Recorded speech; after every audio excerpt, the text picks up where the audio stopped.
अस्सलाम वालेकुम नाज़रीन, लीडर टीवी प्रोग्राम रूबरू सां गॾु मां आहियां कासिम राजपर। नाज़रीन, ही हिकु ख़ासि प्रोग्राम आहे ऐं हिकु प्रोग्राम हिन जी ख़ासियत इहा आहे त ही हिकु क़िस्त ते न हूंदो या हिन जो हिकु हिसो न हूंदो, ही लगातार हूंदो। उन जूं क़िस्तूं 5 बि थी सघनि थियूं, 8 बि थी सघनि थियूं। उन जो सबबु आहे त अॼु असांजे स्टूडियोज़ में जेका शख़्सियत तव्हांजे रूबरू हूंदी उहा घणपा सां ई शख़्सियत आहे। उन जी बुनियादी सुञाणप त सहाफ़त आहे, पर सहाफ़त में ऐं ख़ासि तौर ते अंग्रेज़ी सहाफ़त में सिंध जो केस जंहिं हिकु सिपाही जी हैसियत में विढ़ियो आहे, उन सां अॼु मां तव्हांजी मुलाक़ात कराईंदुसि ऐं हुन खां हुन जी जेका ज़िंदगी आहे उन बाबति, सहाफ़त में हुननि कीअं कहिड़े तरीक़े सां सिंध जो केस विढ़ियो आहे उन बाबति, सॼी सिंध में ऐं मजमूई तौर सॼे पाकिस्तान में सहाफ़त में जेके तहरीकूं हलियूं आहिनि उन्हनि जो कहिड़ो किरदारु रहियो आहे, सिंधी सहाफ़त कहिड़ी पोज़ीशन माणी आहे, उर्दू सहाफ़त किथे बीठल आहे, अंग्रेज़ी सहाफ़त कीअं आहे, पाण मजमूई तौर ते इन्हनि मामलनि ते ॻाल्हाईंदासीं। सभ खां पहिरीं मां उन शख़्सियत जो तव्हां सां तारुफ़ कराईंदोला। असां सां अॼु मौजूदु आहे जनाब जी एन मुग़ल साहिबु। मुग़ल साहिबु, वॾी महिरबानी। मां जंहिं जी एन मुग़ल साहिब खे सुञाणा, उन जी बुनियादी सुञाणप सिंधी सहाफ़त हिलाल पाकिस्तान खां शुरू थियो, पोइ हुन जी सुञाणप मुल्की सतह ते थी, उन खां पोइ गैर मुल्की या सॼी दुनिया में उहा हुई फ्रंटियर पोस्ट। भला जी एन मुग़ल पंहिंजो तारुफ़ पाण कीअं थो कराए? हाणे तव्हां त ॻाल्हियूं इलाही कई छॾियूं कासिम साहिबु। असुल इहो आहे त पहिरियों भेरो इन अंदाज़ में मूंखे ॻाल्हि करणी पवंदी, एक्चुअली तव्हां सहाफ़त में आयुसि कीअं, हा, उन में कुझु इंट्रस्ट। मुग़ल साहिबु, पाण थोरो मटियारीअ खां शुरू कयूं। जेकॾहिं मटियारी में त पंहिंजो मुंहिंजा जेके वालदेन पब्बा ॾाढा असांजो सुनार को धंधो आहे, ज़ात असांजी मुग़ल पर असां सुञाणींदा आहिनि मटियारी में। ऐं ऐं शुरू खां अलहमदिल्ला महिनती हूंदो हुउसि, हूंदो हुउसि। जॾहिं असां पंहिंजो पढ़ियासीं, 4 दर्जा सिंधी पास कयासीं, उन वक़्तु मटियारी ऑफकोर्स। उन वक़्तु हिकिड़ो हूंदो हो रुझान त कमेटी कजे, कमेटी जो इम्तिहान हूंदो हो। अच्छा, इतबार कंदो मूंखे बि इहो। हाणे इहो दौरु कहिड़ो आहे मुग़ल साहिबु? आउं पंहिंजो 55, अच्छा, सही, 55 56 चौथी तारीख़ खां पोइ कमेटी। असांजे ज़माने में हाई स्कूल ठहियो, हिकिड़ो बिल्कुलु पुराणी बिल्डिंग हुई, उन जो हेडमास्टर जेको हो मोहम्मद दाऊद, अजीब क़िस्म जो इंसानु हो। हू चाहियो थिए त मटियारनि जा जेके छोकिरा आहिनि ज़्यादा ज़्यादा इंग्लिश पढ़नि। पोइ हुन माण्हुनि मोकिलींदो हो, अहिड़े नमूने सां हिन मूंखे मोकिलियो। अच्छा, ऐं वियोसांसि, मूंखे क़ाइल कयईं, चई बाबा कमेटी सां छा थींदो, अंग्रेज़ी पढ़। मां जंहिं महिल निकितुसि त मूं तइ कयो त अंग्रेज़ी पढ़ंदुसि। पोइ मूं एडमिशन वरिती फस्ट इंग्लिश में। पोइ उते ई असां मैट्रिक पास कईसीं। असांजा उस्ताद ॾाढा सुठा हुआ, महिनत कराईंदा हुआ। ऐं उन खां पोइ पंहिंजो फस्ट ईयर साइंस मूं गवर्नमेंट कॉलेज हैदराबाद में मुंहिंजो रोल नंबर 1 हो। अच्छा, फस्ट ईयर साइंस में। मुग़ल साहिबु, पाण कॉलेज ते थींदे, छो जो कॉलेज जे मामला आहे, ख़ासि तौर तव्हां गवर्नमेंट कॉलेज में पढ़िया। हाणे प्राइमरीअ खां सेकेंडरी में तव्हां जेके दोस्त जेके अॼु ताईं पाण वरी तव्हांजी दोस्ती बरक़रार, अहिड़ा किरदार जिन जो अॼु तव्हां ज़िक्र करणु चाहियो? न हलिया अॻियां गवर्नमेंट कॉलेज पंहिंजो मुख़्तलिफ़ हंधनि ते पोइ ॾे विया एडुकेशन। हालांकि होशियारु हूंदा हुआ, ऐं पंहिंजो हिकिड़ो छोकिरो हूंदो हो जेको मूंखां होशियारु हूंदो हो, बरादी नालो हूंदो हुउसि, पर पोइ छॾे वियो हलियो। ऐं मुंहिंजी सेकेंड पोज़ीशन हूंदी हुई क्लास में। सही, त अहिड़े नमूने सां पंहिंजो हुआसीं असां। अच्छा, हाणे तव्हां आयो मटियारीअ मां गवर्नमेंट कॉलेज हैदराबाद में। उते असां फस्ट ईयर कई, ऐं तंहिंखां पोइ सेकेंड ईयर में पोइ आउं वरी हॉस्टल में वञी रहियुसि। अच्छा, कहिड़े हॉस्टल में? New hostel. अच्छा, मुग़ल साहिबु, भला फस्ट ईयर में जॾहिं तव्हां दाख़िल थिया त उन दौर जा के शागिर्द जेके अॼु ताईं तव्हांखे यादि हुजनि, ऐं अॻिते हली सिंध में या मुल्की सतह ते? हमीद आख़ून साहिबु, जी सर। काज़ी अकबर जा पुटु कादी बशीर सां गॾु पढ़ंदो, जेको अमेरिका हलियो वियो। ऐं कादी आबद जो पुटु, उहो बि पोइ अमेरिका हलिया विया। ऐं ॿिया के ठीकु ठाक छोकिरा हुआ। ऐं सम्झां थो डॉक्टर कामल राजपर शायदि उन वक़्तु या हुयो, इंटर में हो या इंटर खां पास करे चुको हो, पर हुन सां हुई मुलाक़ात हुई। ऐं अहिड़े नमूने सां पंहिंजो उन दौर में गवर्नमेंट कॉलेज हैदराबाद वॾो, वॾी ॻाल्हि वॾो।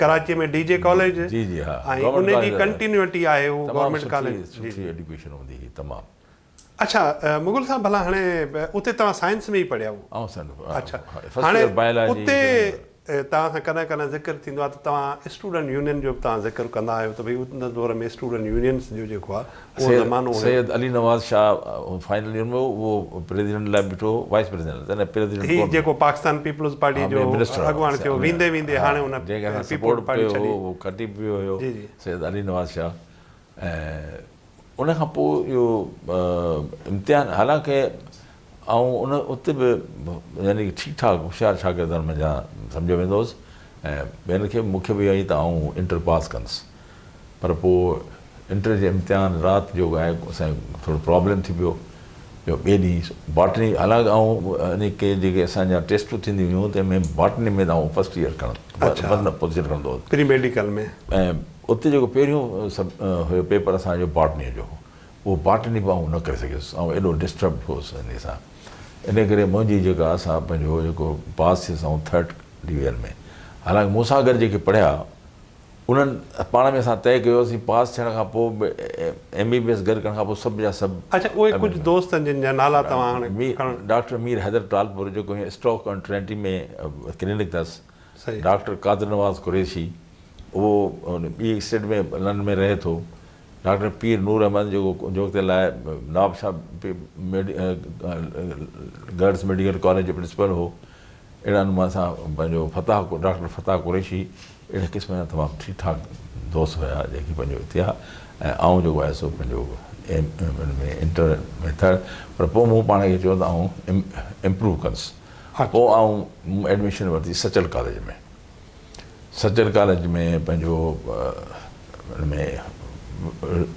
उन में मुंहिंजो ॾाढी पोज़ीशन सुठी हुई पर मूंखे निपाए हो मुंहिंजो पुफी जंहिं ॾींहुं प्रैक्टिकल जेके सभु पेपर मुंहिंजा सुठा थिया केमिस्ट्री जो ॾींहुं प्रैक्टिकल हुजे त राति जो मुंहिंजी पुफी गुज़ारे हुई ऐं ॿिए ॾींहुं प्रैक्टिकल में वेहण लाइ तयारु कोन हुउसि ज़ोरीअ मूंखे वठी उन में वञी विहारियूं रुनू पे उन पेपर में आउं फेल थियुसि केमिस्ट्री जे अॼु बि मुंहिंजो सर्टिफिकेट पियो आहे जंहिंमें ॿियनि सभिनी में सब्जेक्ट्स में जूं मार्कूं जेके आहिनि से यानी की फस्ट क्लास आहिनि पर उन हिकिड़े सब्जेक्ट में आउं फेल वियुसि पोइ माना कॉलेज मटाइण जे बावजूदि तव्हां न थियो क़िस्मत में इहा हुई पोइ आउं पंहिंजो आर्ट्स में वियुसि पंहिंजो BA में ऐं BA फाइनल में ऐं इलेक्शन्स में बीठुसि ऐं सचल समस कॉलेज आर्ट्स में उन में मुंहिंजे मुक़ाबले में उन ज़माने जो अब्दुल वहीद शाह तमामु वॾो स्टूडेंट लीडर हुयो पर आउं खटी वियुसि हा उहो हाराए वियो अहिड़े नमूने सां स्टूडेंट्स पॉलिटिक्स में पंहिंजो हिसो रहियो ऐं उन में हिकिड़ी ॾाढी इंट्रस्टिंग ॻाल्हि थी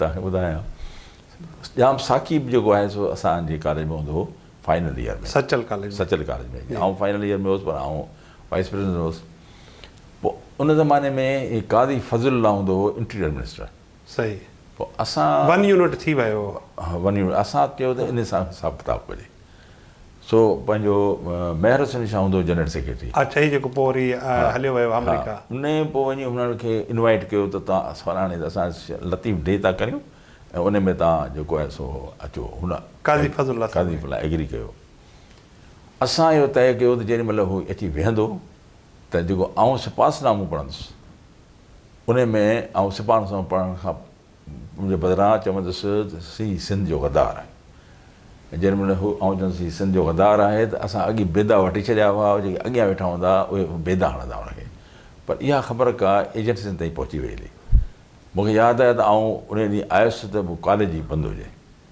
पोइ बाद में पंहिंजो जेको सो असांजी पुलिस पई गिरफ़्तार करण लाइ मुंहिंजे मुड़ुसि इन तरह मूंखे सॾु कयो पंहिंजो उन वक़्तु डिप्टी कमिश्नर हैदराबाद जो उस्मान अली इसानी तंहिं चयो त तव्हांखे गिरफ़्तार कंदी तव्हां फ़िलहालु ग़ाइबु थी वञो उस्मान अली इसानी जे चवण ते माना डिप्टी कमिश्नर आहे मतिलबु उहो सबबु तव्हांखे छा थो सम्झे त हुन में कहिड़ी त शागिर्द आहिनि उस्मान अली इसानी हिकिड़ो कमाल जो माण्हू ॿी दुनिया जो माण्हू ॿी ॻाल्हि तव्हांखे ॿुधायां त पोइ बाद में जॾहिं आउं CSS जे इम्तिहान में त वेठुसि त उन लाइ खपंदी हुई डोमिसाइल सर्टिफिकेट त आउं वियुसि उहो ॾींदो डिप्टी कमिश्नर आउं वियुसि उन वटि त उन ॾींहुं हिन जा ॿिया स्टाफ वारा हुआ ई कोन उन में को हो उन ज़माने में अञा बि शायदि हूंदो त पंहिंजो अंडर फलाणे रूल डिप्टी कमिशनर जेकर सेटिस्फाइड आहे त ख़ुदि डायरेक्टली पाण डोमिसाइल सर्टिफिकेट जारी कंदो, पाण टाइप करे अंडर दैट रूल मूंखे उहो डोमिसाइल सर्टिफिकेट उस्मान अली साणी ॾिनो। त माना तव्हांजे डोमिसाइल ते सिग्नेचर जेका आहे उहा उस्मान अली साणी साणी त हिन जी इहा हुई पोज़ीशन। न तव्हां ॿुधाई पई उहा ॻाल्हि त भई तव्हां निकिरी या खिसकी वञो हितां। हा, पोइ बहरहाल पोइ ॻाल्हि ख़तमु थी वई हली ऐं उन खां पोइ मुख़्तलिफ़ पोस्ट लाइ आउं पंहिंजो कंदो रहियुसि। न हू जेको इलेक्शन वारो हिकिड़ी तव्हां इलेक्शन दिलचस्प तव्हां ॿुधाईंदा रहंदा त जंहिंमें पीर मज़हर जेको आहे पीर मज़हर जनरल सेक्रेटरी जो कैंडिडेट हुयो हिते सचल में। सचल में मुंहिंजी हुन सां का मुलाक़ात बि कोन हुई। पीर मज़हर खे वरी आर्मीअ में हो वञण जो शौक़ु, हुन कॉल कयोसि इंटरव्यू लाइ त हुन चयो त हाणे मूंखे न कोन्हे, सो हुन उतां रिटायर ते थियणु चाहियो। मूं सां हुनजी मुलाक़ात बि कोन हुई, ख़ाली ॿुधल हुयोसि हीअ आहे उहा। तंहिं महर हसन शाह खे चयो त आउं तुंहिंजे हक़ में विथड्रॉ थियां थो, शर्त हिन ते त तूं वाइस प्रेसिडेंट जे पोस्ट ते ग़ुलाम नबी मुग़ल खे सपोर्ट कंदे। तव्हां मुलाक़ात बि न थियल? मुलाक़ात बि कोन थी। पोइ जॾहिं इहा ख़बर पई त पोइ आउं वटि वियोसांसि, खे थैंक्स कयोमांसि पंहिंजो। अच्छा, उहो बि तव्हां हॉस्टल में रहंदो या उहो पंहिंजे नानाणा? अच्छा, हाणे मुग़ल साहिबु तव्हां हलिया वियो, CSS बि कोन करे सघियो, वरी आयो, पोइ कॉमर्स में आयो या वरी इहो बैचलर जेका एजुकेशन हुई उनखे? पंहिंजो मूं सां टे वक़्त ते उन वक़्त के ट्रेजेडियूं थियूं। पंहिंजो मूं एक्चुअली जॉइन कई हुई जियालाजी में पढ़ियुसि पे त मुंहिंजो असांजी जॉइंट फैमिली हुई। मुंहिंजो वालिद साहिब जो शाही बाज़ार हैदराबाद में दुकानु हो ऐं मुंहिंजो चाचो जेको हो सो पंहिंजो मठियार दुकानु उहो गुज़ारे वियो।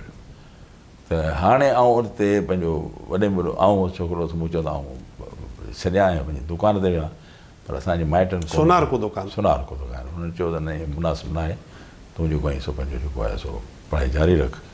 पर पोइ पंहिंजो जेको आहे सो मूं इन दौरान मूं उहो जियालाजी वञणु छॾे ॾिनो। पोइ वरी MA सोशियोलॉजी में मूं एडमिशन वरिती। अच्छा, MA सोशियोलॉजी जे दौरान पंहिंजो मूं वरी अप्लाई कयो मुस्लिम कमर्शियल बैंक में ग्रेड 3 जे ऑफिसर जे।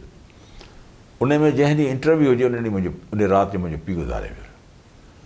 ऐं इंटरव्यू ॾियण लाइ तयारु कोन हुउसि। पोइ मुंहिंजो मामू ज़बरदस्ती मूंखे वरितो, खणी आयो कराची में असां इंटरव्यू कयो ऐं हुन में सिलेक्ट थियुसि ग्रेड 3 हुन में मुस्लिम कमर्शियल बैंक में। उन में हिननि 9 महीना कराची में थियोरिटिकल ट्रेनिंग थी।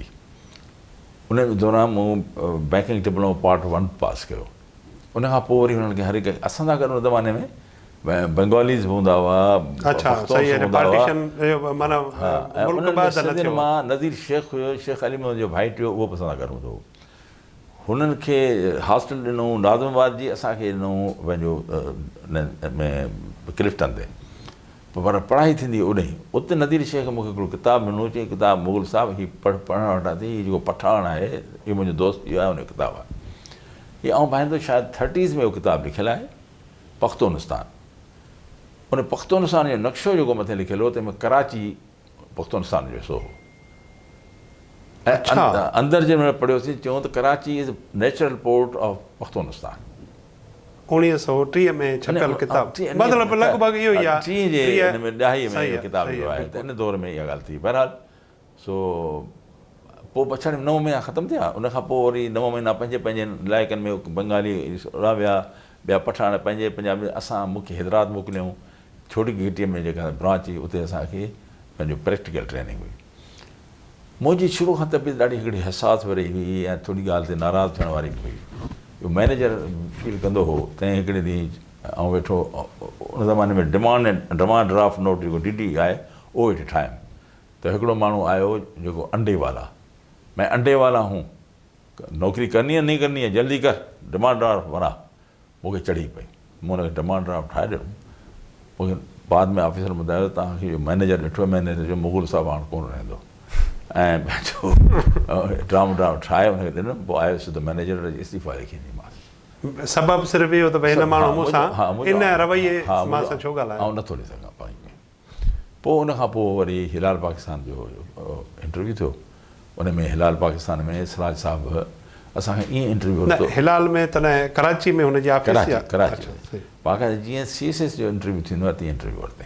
न मुग़ल साहिबु पाण इंटरव्यू ते, पर इहो मतिलबु ओचितो तव्हांखे ख़्यालु कीअं आयो त भेण मां इहो ॿियो ग़ुलाम मुग़ल ही जेको नावल निगार आहे हा उहो उन ज़माने में हूंदो हुओ कराची में फूड डिपार्टमेंट में असीं दोस्त हूंदा हुआसीं ऐं हुन वटि रहियो पियो हुउसि हीउ रहंदो हुओ मंदीर में सो उहो हिकिड़े ॾींहुं आयो चई त ऐं दिस इज़ वेरी इंट्रस्टिंग जेका तव्हांखे ॻाल्हि ॿुधायां मूंखे चई त अॼु अख़बार में आयो आहे मुगल साहिब जेकॾहिं मूंखे इजाज़त ॾियो त पाण हिन अॼोके हिसे खे हिते कयूं वाइंड अप अख़बारी जेको हिसाबु आहे उहो रखूं पाण वरी ॿिए भाङे ते नाज़रीन इन ई सां गॾु असांजे प्रोग्राम जो हीउ हिसो हिते ई पुॼाणी ते पहुचे थो पाण वरी मुगल साहिब सां ई जेको कचहरी जो सिलसिलो आहे इहो जारी रखंदासीं तेसिताईं असांखे इजाज़त ॾींदा अलाह भाई